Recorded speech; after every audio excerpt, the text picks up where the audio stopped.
తెలంగాణపై deputy CM Pawan Kalyan sensational comments చేశారు.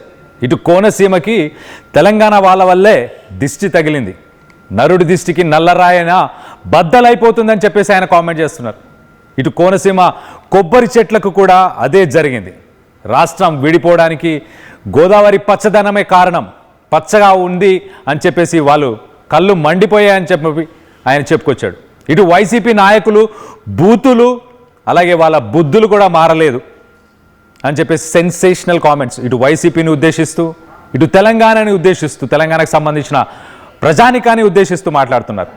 అలాగే సోషల్ మీడియాలో కామెంట్స్ని గమనిస్తున్నాం, ఇప్పటికీ మారకపోతే మరో పవన్ కళ్యాణ్ని చూస్తారు మీరు అని చెప్పేసి చెప్పుకొచ్చాడు.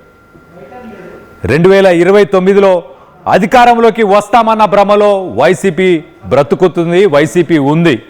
కానీ రాజోలు గడ్డ నుంచి చెబుతున్నాను, అది జరగదు అని చెప్పి ఆయన సెన్సేషనల్ కామెంట్స్ అయితే చేశారు.